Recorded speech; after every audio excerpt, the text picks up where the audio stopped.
Okay, so see here last lecture तक आपको पता होगा gravitational potential energy, change in gravitational potential energy, उसके बाद वर्क डन, इसके बारे में मैंने आपको पढ़ाया था। Okay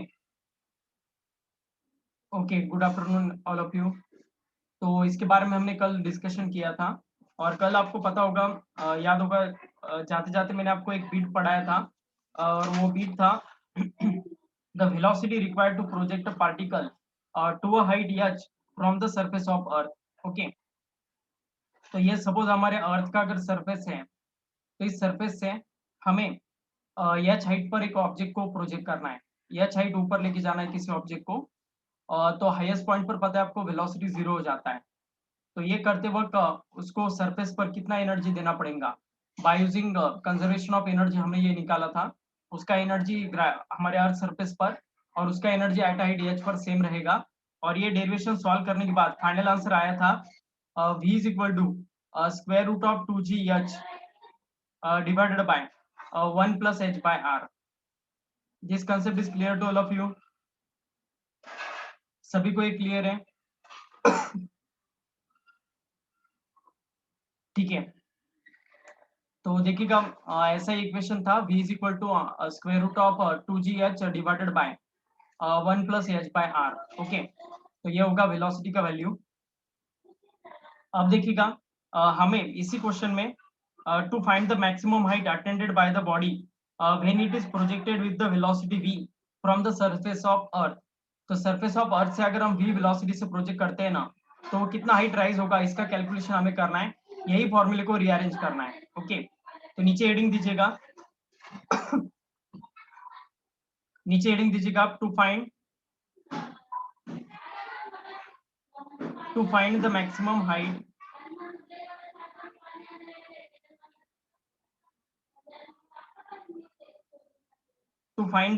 height attended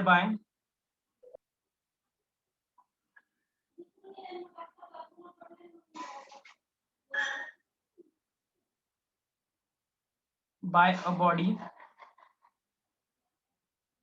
when it is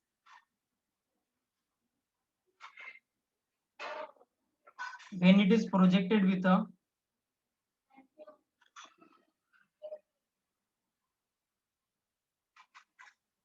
velocity v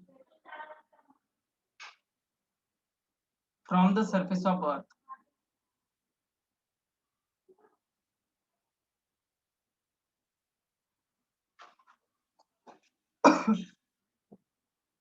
तो क्या करना है हमें, देखिएगा अब मैक्सिमम हाइट हमें निकालना है attended by a body when it is projected with a velocity v from the surface of earth.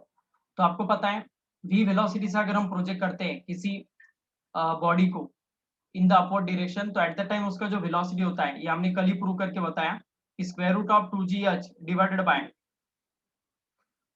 1 plus h by r आएगा। तो इसी फॉर्मूले से हमें h को बाहर निकालना है। तो फिर क्या आएगा देखिएगा, अब इस इक्वेशन में taking square root both side अगर हम करते हैं, ओके, अगर हम टेकिंग स्क्वायर बोथ साइड करते हैं तो क्या आएगा, फिर देखिएगा v square is equal to 2gh divided by 1 plus h by r। तो 1 प्लस h बाय r को अगर हम मल्टीप्लाई करते हैं v स्क्वायर के साथ, तो फिर क्या आएगा देखिएगा अब यहाँ पर, तो v square plus v square h divided by r is equal to 2gh आएगा। This bit is clear to all of you? ये 1 प्लस h बाय r मैंने मल्टीप्लाई किया है राइट हैंड साइड जाकर, और वो मल्टीप्लाई होगा v स्क्वायर के साथ। तो फाइनली ये स्टेप हमें मिलने वाला है। अब देखिएगा ये v square h divided by r उधर जाके माइनस करते हैं क्योंकि हमें h को कॉमन आउट करना है। तो इस साइड सिर्फ v स्क्वायर बचेगा, उस side 2gh minus v square h divided by r रहेगा। ओके, तो अब देखिएगा दोनों इक्वेशंस में से हमें h को कॉमन आउट करना है। तो फिर क्या आएगा देखिएगा, अब h को अगर हम कॉमन आउट करते हैं तो v square is equal to h को अगर हम कॉमन आउट करते हैं तो 2g minus v square by r into h आएगा। तो फिर फाइनली h का आंसर आने वाला है, अगर हम इसको रीअरेंज करते हैं तो v square divided by 2g minus V square by R, 2g minus V square by R. तो ये रहेगा final answer. This is the maximum height attended by projectile when it is projected with a velocity v on the surface of earth. Is it okay? तो इस equation को भी आगे हम proceed कर सकते हैं। ये जो r है, ये अगर क्रॉस मल्टीप्लाई करते हैं हम 2g के साथ, तो ये नीचे वाला r ऊपर जाके मल्टीप्लाई होगा और फाइनली इसका आंसर आने वाला है V square R divided by 2g r minus V square. तो ये भी एक अनदर टर्म में उसका फॉर्मूला रहेगा। Is it okay? सभी एक ही फॉर्मूले, सिर्फ उसको रीअरेंज किया है। ठीक है, all of you getting this? तो ये होगा maximum height attended by the projectile. Okay, ठीक है, रिपीट करना है। ओके, देखिएगा अब क्या दिया था उन्होंने यहाँ पर हमें, to find the maximum height attended by a body when it is projected with a velocity v from the surface of earth. कल ही मैंने आपको बताया था v वेलोसिटी से अगर हम सरफेस पर किसी ऑब्जेक्ट को प्रोजेक्ट करते हैं तो वो h हाइट अटेम्प्ट करेगा और फाइनली ऊपर जाकर वो उसका फाइनल वेलोसिटी 0 होने वाला है। ओके, तो देखिएगा अब final velocity v is equal to square root of 2gh divided by 1 plus h by r आएगा। तो इसी को अगर हम रीअरेंज करते हैं तो फिर क्या आएगा देखिएगा, मतलब यहाँ पर हम क्या करने वाले हैं, टेकिंग स्क्वायर बोथ साइड करने वाले। ये जो इक्वेशन है v is equal to square root of 2gh divided by 1 plus h by r, ये मैंने लास्ट लेक्चर आपको डिराइव करके बताया था। आई होप आपने ये समझ लिया होगा last lecture. Okay, total energy के इक्वेशन से हमने ये निकाला था। ओके, तो फिर टेकिंग स्क्वायर बोथ साइड किया तो फिर ये आ गया 2gh डिवाइडेड, मतलब स्क्वायर रूट निकल जाएगा और v की जगह v स्क्वायर आ जाएगा। तो v square is equal to 2gh divided by 1 plus h by r आएगा। तो ये 1 प्लस h बाय r उधर जाके मल्टीप्लाई होगा v स्क्वायर के साथ, तो फिर वो आएगा v square plus v square h by r। तो ये v square h by r उधर जाके माइनस होगा और फिर आएगा 2gh minus v square h by r। Okay, तो अब देखिएगा आगे क्या आएगा। एच एच अगर हम कॉमन आउट करते हैं इन दो इक्वेशंस में से, तो एच बाहर निकला तो अंडर रूट में, मतलब स्क्वायर ब्रैकेट के अंदर 2g minus V square by R आएगा और यही वी स्क्वायर का वैल्यू होगा, मतलब is equal to V square होगा। तो एच का वैल्यू क्या आएगा फिर, ये 2g minus V square by R, ये डिवाइड होगा तो V square divided by 2g minus V square by R, ये टर्म आ जाएगा और फिर एच का वैल्यू आ जाएगा V square R divided by 2g R minus V square. Is it okay? समझ में आ गया सभी को?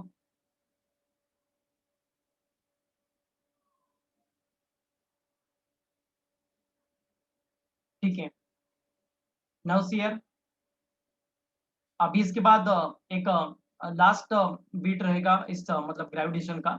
इस ग्रेविटेशन में आने वाला एक लास्ट बीट है और लास्ट क्वांटिटी है जिसका नाम है ग्रेविटेशनल पोटेंशियल। तो ये ग्रेविटेशनल पोटेंशियल हमें देखना है, इसे v से इंडिकेट करते हैं हम। ओके, जैसा हमारा इलेक्ट्रिक पोटेंशियल होता है और इलेक्ट्रिक फील्ड अलग अलग होता है, वैसे ही अभी हम ग्रेविटेशनल पोटेंशियल v के साथ इंटरेक्ट करने वाले हैं। ओके, तो अब ये क्या रहेगा देखिएगा, ग्रेविटेशनल पोटेंशियल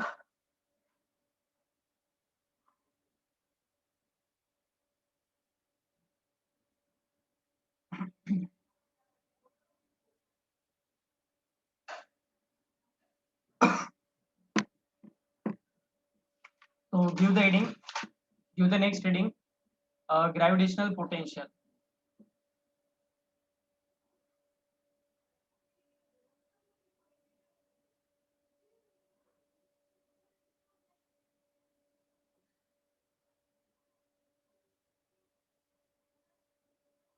तो ग्रेविटेशनल पोटेंशियल देखिएगा अब क्या रहेगा।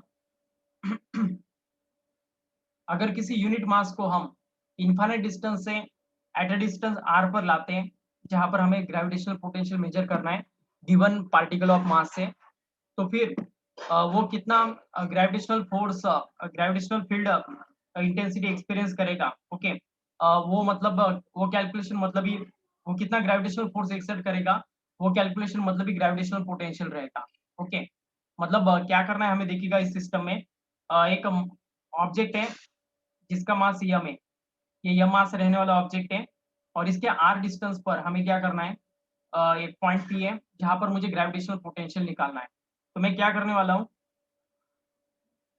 इन्फाइनाइट डिस्टेंस से ऑब्जेक्ट को मतलब एक यूनिट मास को इन्फिनिटी डिस्टेंस से लाने वाला उसको आर डिस्टेंस पर, ओके, हमारे गिवन चार्ज से। तो ये करते वक्त जो वर्क वहां पर परफॉर्म होगा without changing it's kinetic energy, इसी को ग्रेविटेशनल पोटेंशियल कहा जाता है। इसे हम वी से इंडिकेट करते हैं, ओके। तो इसका डेफिनेशन लिख लीजिएगा आप, जैसे मैं बता रहा हूँ, okay. Gravitational potential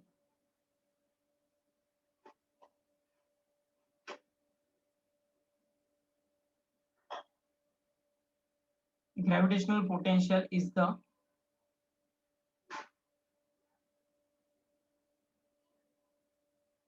amount of gravitational potential is the amount of work done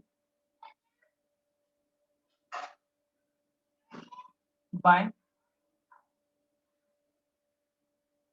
external agent in bringing a body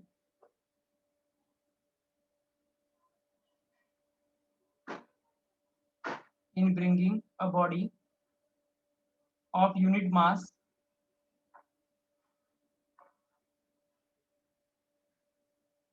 from infinity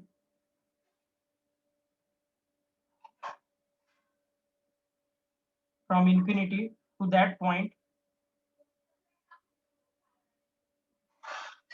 from infinity to that point without changing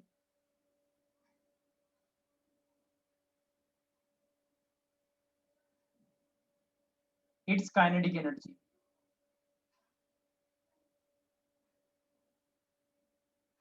मतलब काइनेटिक एनर्जी चेंज किए बिना infinite distance से हमें क्या करना है, उस unit mass को हमें आर डिस्टेंस पर लाना है, जिस पॉइंट पर हमें ग्रेविटेशनल पोटेंशियल मेजर करना है गिवन पार्टिकल से उस पॉइंट पर, ओके। तो इसी को ग्रेविटेशनल पोटेंशियल कहा जाएगा, ओके। तो ग्रेविटेशनल पोटेंशियल, ग्रेविटेशन पोटेंशियल मतलब ये वर्क डन रहेगा, और वर्क डन पता है आपको, मतलब एक्सटर्नल एजेंट की वजह से जो वर्क डन क्रिएट होगा, डी डब्ल्यू एक्सटर्नल ऐसे मैंने इंडिकेट किया है। डी डब्ल्यू मतलब small value of work done, okay, और एक्सटर्नल वर्क डन होने के कारण ई एक्स टी इंडिकेट किया है। तो वर्क डन पता है आपको फोर्स इंटू डिस्प्लेसमेंट होगा, तो यहाँ पर मैंने work done F into D x यहाँ पर इंडिकेट किया है। तो फोर्स आपको पता है, ये हमारा ओरिजिनल ऑब्जेक्ट है जिसका मास यम है, और हमें उसके at a distance small R पर ग्रेविटेशनल पोटेंशियल निकालना है। तो हमें यहाँ पर यूनिट मास को लाना पड़ता है, यूनिट मास को हम इनफाइनाइट डिस्टेंस से आर डिस्टेंस पर ला रहे, ओके। तो तो देखिएगा अब ग्रेविटेशनल फोर्स कितना आएगा इन दोनों के बीच में, दो अगर मासेस है कैपिटल एम स्मॉल एम, और उनके बीच अगर आर डिस्टेंस होना, तो ग्रेविटेशन फोर्स क्या आएगा, G M M divided by are square. लेकिन ये यूनिट मास है, small M is the unit mass, मतलब उसका वैल्यू 1 है, इस वजह से ये कितना आएगा फिर, G M by are square. Is it okay? Small M is the unit mass, that's why I am writing G M by are square, okay. और इसको हमें अभी किससे मल्टीप्लाई करना पड़ेगा, dx से। Is it okay? इन दोनों भी इक्वेशंस में हमें dx से मल्टीप्लाई करना है, क्योंकि f इंटू dx मतलब वर्क डन है, तो यहाँ पर भी dx आएगा। तो ये रहने वाला है small amount of work done. अगर हमें टोटल वर्क डन निकालना है इस प्रोसेस में, okay, we want to find total work done, then फिर हमें इस इक्वेशन को ऊपर वाले इंटीग्रेट करना पड़ेगा। तो अगर हम इंटीग्रेट करते हैं तो हमें पूरा वर्क डन मिलने वाला है W एक्सटर्नल, ये स्मॉल जो वर्क डन है उसको इंटीग्रेट करके मिलने वाला है from infinity to distance r, okay. Infinite distance से आर डिस्टेंस पर हमें वो रखना है, ठीक है। तो डी डब्ल्यू एक्सटर्नल का वैल्यू आपको पता है कितना है, आप देखिएगा, G M by are square into D x रहेगा। Is it okay? तो ये इनफाइनाइट डिस्टेंस से आर डिस्टेंस तक रहेगा, क्योंकि अपर लिमिट इसका इनफाइनाइट मतलब आर रहेगा, और लोअर लिमिट इसका इनफाइनाइट रहेगा। तो इन्फिनिटी टू आर हमें ये वैल्यू पुट करना है। तो आप देखिएगा क्या आएगा फिर बाद में। और आपको पता है कि अट्रैक्शन की वजह से जो ग्रेविटेशनल फोर्स होता है वो डायरेक्शन वाइज हम निगेटिव लेते हैं, तो इस वजह से इसे निगेटिव लेना पड़ेगा। तो निगेटिव इज इक्वल टू, देखो आप, माइनस जी एम, ये फैक्टर बाहर आ जाएगा। यहाँ पर वेरिएबल सिर्फ हमारा dx है, ओके। मतलब देखिएगा, अगर हम ऑब्जेक्ट को कंसीडर करते हैं कि वो x डिस्टेंस पर है, ओके, हमारे ओरिजिन से, ओके, और इसका स्मॉल डिस्प्लेसमेंट वहां पर मतलब dx अगर है, ओके, तो फिर ये वर्डन निकालते वक्त हमें यहाँ पर एक्स स्क्वायर लेना पड़ेगा आर स्क्वायर की जगह। ओके, तो इस वजह से हम इसे एक्स स्क्वायर से इंडिकेट कर रहे हैं। एक्स मतलब वेरिएबल है हमारा इस कंडीशन में, तो जीएम बाय एक्स स्क्वायर रहेगा। एक्स मतलब एक वेरिएबल रहेगा, ओके, जो ले सकता है वैल्यू मैक्सिमम इनफाइनाइट और मिनिमम ले सकता है आर। आर मतलब उसी डिस्टेंस पर हमें कैलकुलेशन करना है, इस वजह से ऊपर आर है। ओके, और एक एब्रप्ट डिस्टेंस लेकर अगर हम इसका इंटीग्रेशन करते हैं बिटवीन इंफिनिटी टू आर, तो फिर एट दैट टाइम हमें एक्स लेना पड़ेगा। इसी वजह से GM by X square into D X आएगा, और फिर फाइनली देखो माइनस जीएम बाहर आएगा इंटीग्रेशन के, और इंटीग्रेशन हमें D X by X square का करना पड़ेगा। ठीक है, तो आपको पता होगा, आई होप इसका आंसर 1/x² का इंटीग्रेशन क्या आएगा? 1/x² मतलब x⁻² हो जाएगा वो न्यूमरेटर में जाने के बाद। अगर x² न्यूमरेटर में चला जाता है तो x⁻² होगा, और x⁻² का integration x⁻² plus 1 upon -2 plus 1, मतलब x⁻1 अपॉन -1। ओके, मतलब ये क्या होगा फिर आगे देखिएगा, -gm इंटू इसका इंटीग्रेशन क्या आएगा, x⁻1 अपॉन -1। ओके, ऐसा आने वाला है इंफिनिटी टू आर, ऐसे फॉर्म में। अब ये अंदर वाला माइनस और बाहर वाला माइनस कट होकर प्लस हो जाएगा, तो प्लस जीएम और डिवाइडेड बाय मतलब x⁻1 मतलब ये 1/x होता है, तो फिर वो हम उसे 1/x से रिप्लेस कर सकते हैं from infinity to R. Okay, तो फिर फाइनली आंसर क्या आएगा फिर देखिएगा आप, अगर हम इससे सॉल्व करते हैं तो आप देखिएगा पहले अपर लिमिट पुट करना पड़ेगा, बाद में लोअर लिमिट। तो जीएम ब्रैकेट में एज इट इज आएगा, पहले अपर लिमिट पुट कर रहे हैं हम आर, और फिर लोअर लिमिट, तो इस वजह से ये ऐसा बिट आने वाला है। ओके, तो आप देखिएगा आगे क्या आएगा, आप देखिएगा 1/r एज इट इज आएगा, 1/∞ आपको पता है 0 है, तो इस वजह से फाइनल आंसर आएगा gm/r। Is it okay? तो ये रहेगा, मतलब इस कंडीशन में जो वर्डन होता है उसी को ग्रेविटेशनल पोटेंशियल कहा जाता है, इस वजह से ग्रेविटेशनल पोटेंशियल का ये फॉर्मूला आएगा gm/r। ओके, कुछ दिक्कत बच्चों अब यहाँ तक? This concept is clear to all of you?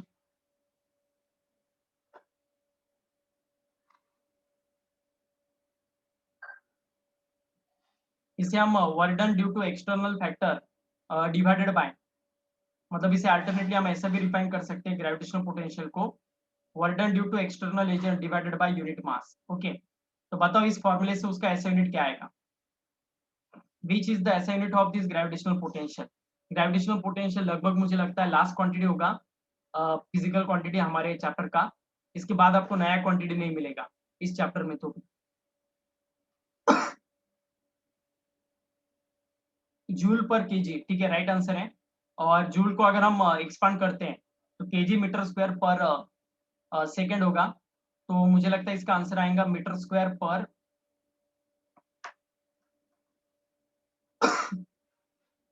KG, KG cancel होगा, तो मीटर केजी मीटर स्क्वायर पर सेकेंड होता है। ओके, पर सेकेंड स्क्वायर होगा शायद, तो मीटर स्क्वायर पर सेकेंड स्क्वायर ये आएगा इसका यूनिट और उसका डायमेंशन। Is it okay? सभी को समझ में आ गया? तो ग्रेविटेशनल पोटेंशियल मतलब ही क्या रहेगा, मीटर स्क्वायर पर सेकेंड स्क्वायर, या जूल पर केजी हम उसे लिख सकते हैं। तो फिर इसका ऐसा यूनिट जूल पर केजी लिख सकते हो आप। ओके, और इसका डायमेंशन क्या आएगा फिर निकालिएगा, तो ये मुझे लगता है m2, m तो नहीं रहेगा मास का, L2 मतलब मीटर स्क्वायर सेकेंड स्क्वायर होगा पर सेकेंड स्क्वायर, तो L2 T⁻² होगा। ओके, तो रिमेंबर दिस, L2 T⁻², ठीक है, तो लिख लीजिएगा इसे। तो ये डेरिवेशन है ग्रेविटेशनल पोटेंशियल का, gm/r इस फॉर्मूले से हम निकाल सकते हैं। ओके,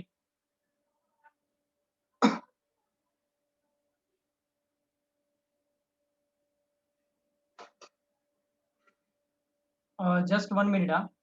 ये जो फोर्स है ना, ये पहले पॉजिटिव है, मतलब ये स्केलर फॉर्म में हमने पुट किया है, क्योंकि ये फाइनल आंसर भी हम स्केलर फॉर्म में निकाल रहे हैं, तो इस वजह से ये इंटीग्रेशन होने के बाद माइनस आएगा। ओके, ये जो -1 है वो वही रहने वाला है, तो इस वजह से फाइनल आंसर हमारा माइनस आने वाला है। ओके, फाइनल आंसर हमारा माइनस रहने वाला है। ओके, तो इसे कॉन्सेंट्रेट कीजिएगा, ये माइनस रहेगा जीएम यहाँ पर, इंटीग्रेशन करने के बाद ये माइनस साइन इंडिकेट मतलब यहाँ पर पुट करना है। पहले ये gm/r² एज इट इज आपको रखना है। ओके, नो डाउट हम वेक्टर फॉर्म में ले सकते हैं नेगेटिव, लेकिन यहाँ पर हम स्केलर फॉर्म पुट कर रहे हैं, इस वजह से पहले प्लस लेना है आपको, इंटीग्रेशन के अंदर भी प्लस ही पुट करना है, लेकिन जब इंटीग्रेशन हो जाएगा तो ये -1 जनरेट होता है, उसके बाद फिर आपको आंसर में माइनस दिखाना है, तो फिर वो आएगा -gm in bracket 1/x infinity to r। Okay, क्योंकि x मिनिमम वैल्यू r ले सकता है, मैक्सिमम वैल्यू इनफाइनाइट ले सकता है, तो इस वजह से उसी बिटवीन लिमिट में हमने उसे इंटीग्रेट किया। ओके, तो फिर आंसर आ गया -gm/r। तो always remember this, gravitational potential का फॉर्मूला gm/r होगा, मतलब जिस पॉइंट पर हमें ग्रेविटेशनल पोटेंशियल निकालना है उस पॉइंट का डिस्टेंस होगा, और गिवन जो मास है उसका मास हमें लगने वाला है। बस ये दो चीजें अगर आपको पता है तो आप ग्रेविटेशनल पोटेंशियल निकाल सकते हो। करना ही सिर्फ इसका यूनिट डायमेंशन लिख लो, ऐसा यूनिट डायमेंशन ये सब पार्ट लिख लो। ठीक है, तो अब मैं ये पार्ट रफ कर देता हूँ। तो ग्रेविटेशनल पोटेंशियल हम V से इंडिकेट करते हैं, और ये V इज इक्वल टू क्या आएगा, -gm/r। Okay, only remember this formula. Okay, और अभी देखिएगा ग्रेविटेशनल पोटेंशियल -gm/r है, और आपको अगर याद हो तो ग्रेविटेशनल फील्ड इंटेंसिटी I का वैल्यू क्या था, देखो gm/r² था। चेक कीजिएगा सभी सभी स्टूडेंट, चेक करो अपने अपने नोटबुक पे। ग्रेविटेशनल पोटेंशियल मैंने इसके पहले पढ़ाया था आपको। ओके, तो ग्रेविटेशनल पोटेंशियल का वैल्यू gm/r² था। Is it okay? Is it okay? Check कीजिएगा, gm/r² था, और ये gm है। ओके, और उसका मैग्नीट्यूड वाइज आंसर भी मतलब निगेटिव था, क्या हम देखते हैं वो भी। तो अभी देखिएगा हमें रिलेशन डिराइव करना है between gravitational potential and gravitational field intensity and gravitational potential, इन दोनों में हमें अब रिलेशन डिराइव करना है यहाँ पर। तो देखिएगा अब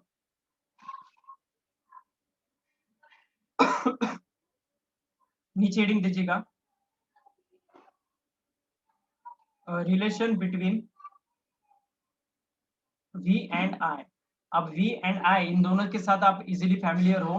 I मतलब ग्रेविटेशनल फील्ड इंटेंसिटी, और V मतलब ग्रेविटेशनल पोटेंशियल। ओके, तो देखिएगा अब ये ग्रेविटेशनल पोटेंशियल निकालने का फॉर्मूला होता है -integration of I dot dr। Okay, gravitational potential ये स्केलर क्वांटिटी, याद रखना, लिख कर रखना कौन सा क्वांटिटी स्केलर है कौन सा वेक्टर है, ये अच्छे से याद रखना, लिख कर रखना। Gravitational field intensity vector quantity था। ओके, लेकिन ये स्केलर होता है क्योंकि ये डिस्प्लेसमेंट वेक्टर और ग्रेविटेशनल फील्ड इंटेंसिटी इन दोनों का डॉट प्रोडक्ट है। डॉट प्रोडक्ट से जो भी क्वांटिटी मिलता है हमें, वो हमेशा आपको पता है कि स्केलर होता है, तो इस वजह से gravitational potential is a scalar quantity, always remember. Okay, तो फिर यही रिलेशन होगा ग्रेविटेशनल पोटेंशियल और ग्रेविटेशनल फील्ड इंटेंसिटी में। आपको पता है ये माइनस साइन अगर हम उधर पास कर देते हैं, मतलब ये इंटीग्रेशन अगर उधर चला जाए तो डेरिवेटिव में कन्वर्ट होता है, तो I is equal to -dv/dr होगा। ओके, dr मतलब डिस्प्लेसमेंट है, तो अगर हम ग्रेविटेशनल पोटेंशियल का with respect to distance derivative करते हैं ना, ओके, तो फिर ये ग्रेविटेशनल फील्ड इंटेंसिटी को दे देता है। तो आपको पता है किसी भी चीज को अगर मैं डिस्टेंस के साथ डिवाइड करता हूँ ना, तो उसे पोटेंशियल ग्रेडियंट कहा जाता है। जैसे मैं पोटेंशियल को लेंथ से डिवाइड करता हूँ तो ये पोटेंशियल ग्रेडियंट होगा। फोर्स को लेंथ से डिवाइड करता हूँ, डिस्टेंस से या फिर लेंथ से, तो ये फोर्स ग्रेडियंट होगा। वेलोसिटी को अगर मैं डिस्टेंस से डिवाइड करता हूँ ना, तो ये वेलोसिटी ग्रेडियंट हो जाता है। प्रेशर को अगर मैं डिस्टेंस के साथ डिवाइड करता हूँ ना, तो फिर ये प्रेशर ग्रेडियंट हो जाता है। तो लाइक दैट यहाँ पर भी हम वही कर रहे हैं, यहाँ पर हम ग्रेविटेशनल पोटेंशियल को डिस्टेंस के साथ डिवाइड कर रहे हैं, इस कारण इसे कहा जाता है negative potential gradient. Okay, negative potential gradient is called as gravitational field intensity. मतलब ग्रेविटेशनल फील्ड इंटेंसिटी किसके साथ इक्वल आएगा, negative gravitational potential, negative of gravitational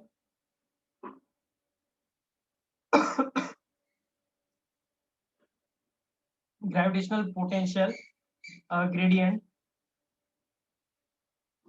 is called as gravitational field intensity. Okay, तो ये बीट रहेगा। Okay,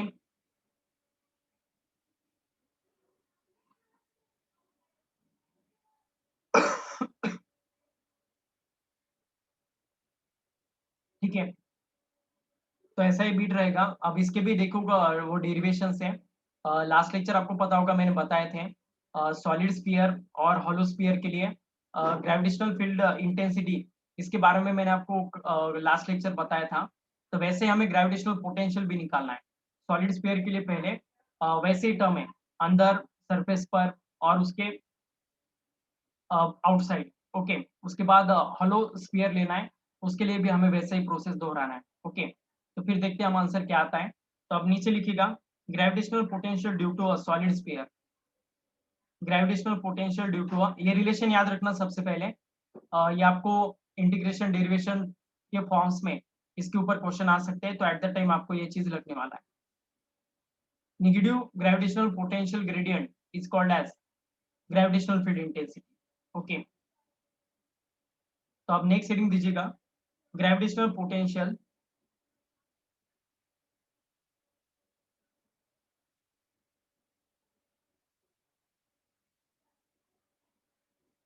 gravitational potential due to solid sphere and spherical shape.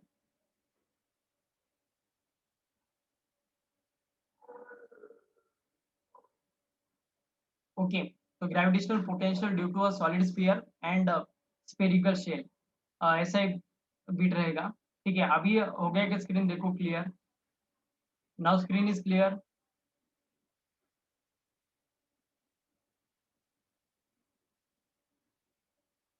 ठीक है, ठीक है, चलेगा।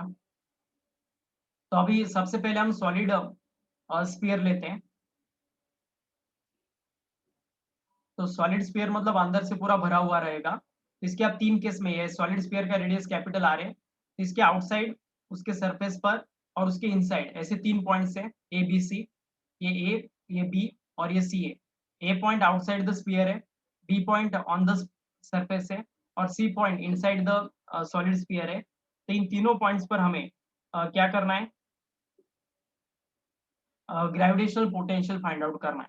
ओके, तो अब देखिएगा क्या रहेगा। पहला केस वन आएगा, case first, when small are is greater than capital are. Okay, तो outside the sphere, outside the sphere अगर कोई पॉइंट है तो वहां पर ग्रेविटेशनल पोटेंशियल आएगा। सब फॉर्मूले में आपको क्या करना है पता है? जो ग्रेविटेशनल फील्ड इंटेंसिटी का फॉर्मूला था ना, उसका डीआर के साथ आपको इंटीग्रेशन करना है। Okay, minus I D are, ये टर्म करके आपको ये डेरिवेशन मिलने वाले हैं। यहाँ पर मैं डायरेक्टली मतलब लिखने वाला हूँ। क्या मेरा वॉइस प्रॉब्लमेटिक है? इसको आवाज नहीं आ रहा है? आवाज आ रहा है अच्छे से?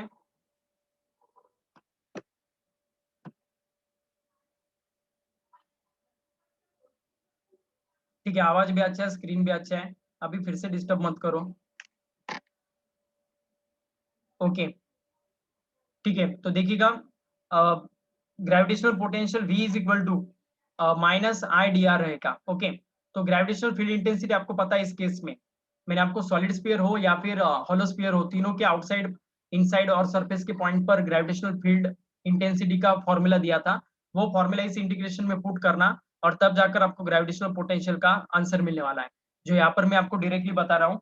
तो पहला आएगा ग्रेविटेशनल पोटेंशियल आउटसाइड अगर है तो ये आता है minus G M by R, ये आएगा minus G M by R. ये सेकंड रहेगा। ठीक है, टाइम कम है थोड़ा, मैं जल्दी जल्दी लेता हूँ। Small are is equal to capital r रहेगा। Okay, on the surface, on the surface gravitational potential क्या रहेगा आप देखिएगा, एट पॉइंट बी। ओके, जो डायग्राम में आपको नजर आ रहा है, तो उस पॉइंट बी पर क्या होगा आपको पता है, स्मॉल आर का वैल्यू कैपिटल आर के साथ इक्वल आ जाता है एट पॉइंट बी। ओके, इस वजह से वी ऑन सरफेस क्या आएगा फिर, minus G M by capital R. Is it okay? और केस थर्ड रहेगा, आपको पता होगा, when small are is less than capital are. Okay, मतलब इनसाइड। तो इनसाइड क्या रहेगा आप देखिएगा, इनसाइड के लिए बड़ा डेरिवेशन थोड़ा अच्छे से याद रखना। इनसाइड के लिए डेरिवेशन आएगा माइनस जीएम। आपको पता है उसमें डेंसिटी का कैलकुलेशन हमें करना पड़ता है। तो इस वजह से ये थोड़ा डेरिवेशन बड़ा है। Minus G M by two r cube in bracket 3r² minus small r square आएगा। Is it okay? ठीक है, तो ये तीनों फॉर्मूलेज आने वाले हैं। अभी देखिएगा इसका हमें ग्राफ भी निकालना है, जैसे हमने लास्ट लेक्चर निकाला था। ओके, आपको पता होगा। तो यहाँ पर हम ग्रेविटेशनल पोटेंशियल V वर्सेस, ये भी ग्रेविटेशनल पोटेंशियल का मैग्नीट्यूड देखो आप नेगेटिव है, इस कारण gravitational potential negative of y axis पर आएगा, और डिस्टेंस पॉजिटिव डायरेक्शन में हम वेरी करने वाले आर को। तो आप इसके कैसे केस आएगा देखिएगा आप। सबसे ज्यादा वैल्यू इसका कब रहेगा? तो जब स्मॉल आर का वैल्यू कैपिटल आर के लिए रहेगा, तब नेगेटिव में इसका मैक्सिमम वैल्यू रहेगा। आउटसाइड, आउटसाइड मतलब कौन सा केस है? When small are is greater than capital R, ये आउटसाइड का केस है। तो इस कंडीशन में आप देखिएगा क्या रहेगा, ग्रेविटेशनल पोटेंशियल कम होगा। Okay, inversely proportional to R square है वो, और सबसे ज्यादा वैल्यू उसका सरफेस पर है।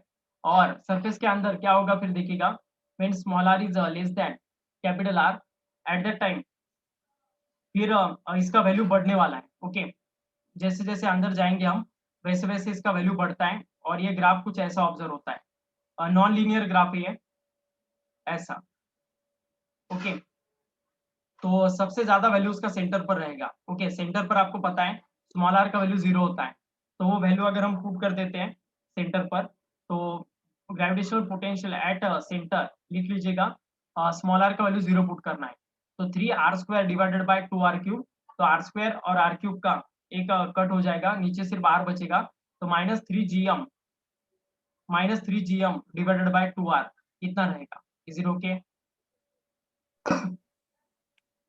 तो ये रहेगा ग्रेविटेशनल पोटेंशियल एट द, और वो वैल्यू आपको इधर लिखना पड़ेगा। ओके, यहाँ पर -3gm डिवाइडेड बाय 2r। तो ये ग्राफ निकाल लीजिएगा फटाफट, टाइम कम बचा है, तो कभी भी मीटिंग खत्म हो सकता है, जल्दी लिख लीजिएगा। ठीक है, समझ में आ गया ये बीट? सॉलिड स्फीयर के लिए ग्रेविटेशनल पोटेंशियल ऐसा रहेगा, outside -gm by small R, surface पर -gm बाय कैपिटल आर उस स्फीयर का रेडियस था, और inside small are is less than capital R, इस केस में inside -gm by 2r³ in bracket 2r² minus small r²। Okay, तो इस फॉर्मूले से फाइनल आंसर निकलेगा। ठीक है, ऐसे हमें अब स्फेरिकल शेल के लिए करना है, सेम प्रोसेस रिपीट करना है। ओके, तो मीटिंग में आ जाओ फिर से, मैं मीटिंग एंड करके फिर से स्टार्ट कर रहा हूँ।